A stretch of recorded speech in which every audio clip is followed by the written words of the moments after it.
मेरा नाम सुशीला रावत है। मैं डोईवाला से आती हूँ और मैं यहाँ पे किसी को भी, चाहे कोई अचीवर हो, चाहे कोई ब्रांच मैनेजर हो, मेरा उन लोगों से यही निवेदन है कि आप लोग आगे आओ। जैसे अभी सरोजनी ने बोला है, आगे आओ और आगे आओ, हमारे साथ आप लोग साथ दो, कंधे पे कंधे मिलाओ, साथ दो, तभी हम लोगों को कुछ नहीं बोलेंगे। क्योंकि हमें आपको गाली देने का कोई हक नहीं है। क्यों नहीं है कि हमने ना आपको चोरी किया हुआ देखा, ना हमने आपको पकड़ा है, ना आपके खिलाफ हमारे पास सबूत है, तो इसलिए हम कुछ नहीं बोल सकते। वो सरकार कुछ चेक करेगी, सरकार कुछ जांच पड़ताल चलेगी, सबकी जांच होगी। जो निर्दोष होगा उसकी जांच भी होगी, जो दोषी होगा उसकी जांच भी होगी। लेकिन हमारे कहने का सिर्फ मतलब ये है कि जैसे उस टाइम में आप लोग अपने घर छोड़ के जाते थे, 2-2, 3-3 दिनों तक आप फील्डों में पड़े रहते थे, मीटिंगों में जाते थे, तो वैसे आज भी आप अपनी टीम को लीड करो, अपनी टीम के साथ रहो, कंधे पे कंधे मिला के रहो और उनको कहीं पे ऐसा अकेला मत छोड़ो। और जहाँ जाने, मैंने 1000 बार बोला है, आप लोग साथ हैं तो हम आपके साथ हैं, आगे तो हम पीछे। हमें दिन रात सोने खाने नहीं देते थे और जब मीटिंग में हमें ले जाते थे रात के 1-1, 1:30 बजे रात हम मीटिंग से छूटते थे,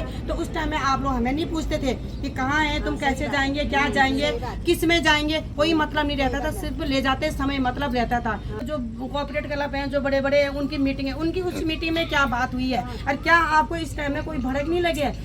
ये हर जगह दुबई गए हैं, बैंकॉक गए हैं, ये हर जगह गए, वहाँ उनको कुछ भड़क नहीं लगा क्या? उनके बारे में कुछ पता नहीं हुआ क्या? तो इन लोगों को, चलो मैं ये कहती हूँ, नहीं है तुम्हें पता, तुम बोले हमें पता नहीं है, तो आज क्यों नहीं आगे आ रहे हैं? आज आगे आओ। अभी हम प्यार प्रेम से बोल रहे हैं, प्यार प्रेम से बोल रहे हैं, इंसानियत के नाते बोल रहे हैं, हम आगे आओ और हमारा साथ दो, वरना इसका जो गलत असर पड़ेगा वो आप पे पड़ेगा। जैसे अभी उन्होंने बोला आपके घर पे हम धरना प्रदर्शन रखेंगे, जरूर रखेंगे, क्योंकि इसकी जवाबदारी तुम्हारी है और ये आप हमें नहीं बोल सकते हैं। क्योंकि अभी तो हम बोल रहे हैं कि आओ आओ आओ, इतना रिक्वेस्ट करने की कोई जरूरत नहीं है। आपने हम लोगों को बहुत मजबूर बना रखा है और उस टाइम में आप लोगों ने बोला ये करो, जो आपने बोला वो हमने किया है। हमने इतने बड़े बड़े लेवल पे पहुंचे, हमने इतना बिजनेस दे रखा है। आज यहाँ पे मेरा 1 करोड़ का है। 1 करोड़ में कहाँ से दूंगी लोगों का घर से? लोग दिन रात भी तुम लोगों ने पूछा है, बड़े बड़े अचीवरों ने पूछा है कि तुम्हें क्या प्रॉब्लम हो रही है? किसी ने नहीं पूछा है। हम अपने लोगों को खुद हैंडल कर रहे हैं, खुद लोगों को समझा रहे हैं। और जब भी बोले तभी बोले अपने कस्टमरों को क्या समझाएं हम? उस टाइम में तो नहीं बोला आपने कि आप खुद समझाओ, तब तो खुद आप घरू में आए हैं। हमने इतने बड़े बड़े लेवल पे पहुंचे, हमने इतना बिजनेस दे रखा है। आज यहाँ पे मेरा 1 करोड़ का है। 1 करोड़ में कहाँ से दूंगी लोगों का घर से? लोग दिन रात भी तुम लोगों ने पूछा है, बड़े बड़े अचीवरों ने पूछा है कि तुम्हें क्या प्रॉब्लम हो रही है? किसी ने नहीं पूछा है। हम अपने लोगों को खुद हैंडल कर रहे हैं, खुद लोगों को समझा रहे हैं। और जब भी बोले तभी बोले अपने कस्टमरों को क्या समझाएं हम? उस टाइम में तो नहीं बोला आपने कि आप खुद समझाओ, तब तो खुद आप घरू में आए हैं। तो आज क्यों नहीं आ रहे? आज कहाँ गए हैं तुम लोग? तो मेरा यही रिक्वेस्ट है, आप लोग घरों में जाओ, जैसे उस टाइम में गए थे वैसे आज भी जाओ। जो नहीं आ रहा उसको लेके आओ और इस लड़ाई को हम तब तक लड़ते रहेंगे जब तक हमारी मांग पूरी नहीं है, जब तक हमारे पैसे नहीं मिले हैं, जब तक हम इस दलदल से नहीं निकले हैं, जब तक हमारे सर से ये कलंक नहीं गया है, तब तक हम लड़ाई जारी रखेंगे। और आप लोग हमारे साथ आओ। ये मैंने पहले भी बोला, अभी भी बोल रही हूँ, लास्ट भी बोल रही हूँ। आप लोगों के लिए हम रिक्वेस्ट कर रहे हैं कि हम आपको गाली नहीं दे रहे, गलोरी नहीं दे रहे, हम पैसों के लिए नहीं बोले आपने खाया है, क्योंकि हमारे पास कुछ प्रूफ नहीं है।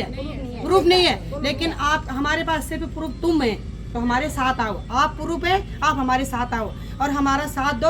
अब मैं भी देखो, मैं यहाँ पे मैं सरस्वती दीदी से कितना दिन से, परिमला दीदी से ये रिक्वेस्ट कर रही थी कि डोईवाला में धरना प्रदर्शन रख। क्या मेरा अकेली लड़ाई है क्या मैं अकेला महिलाएं हूँ यहाँ? क्या इतने ज्यादा लोग हैं भानीवाला डोई, किसी ने ये आवाज नहीं उठाई है? मैंने उठाई है। मैंने अपने बड़े बड़े अचीवरों को कहा है कि डोईवाला में धरना रखते हैं। उन्होंने कहा है कि नहीं ऋषिकेश जाएंगे। तो मैंने कहा तुम खुद जा रहे हैं क्या कि तुम डोईवाला तुम वहाँ जा रहे हैं? मैंने कहा अगर आप जा रहे हैं तो हम आपके साथ जाने के लिए तैयार हैं, लेकिन आप तो गुम हो रखे हैं कहीं करने के लिए। आपने भी बोला, मैंने भी बोला, हम दोनों ने बोला, संगीता राणा और मैंने, हम दोनों ने सबसे पहले ये आवाज उठाई है। और तब भी मैं बोल रही कि जो जितना मेरे से हो सकेगा उतना मैं करूंगी। और मैं धन्यवाद करना चाहती हूँ अपनी डोईवाला टीम से भी, जो मेरे साथ हमेशा साथ दे रहे हैं और मेरे साथ कदम कदम के साथ आ रहे हैं। तो एक दिन में मना नहीं करते हैं, चाहे मैं उनको कभी गुस्सा में बोलती हूँ, कभी कुछ बोलते, तभी वो मेरे साथ आते हैं। मैं उनसे यही निवेदन करूंगी, आगे भी मेरा साथ दे, अकेला दम किसी का नहीं है।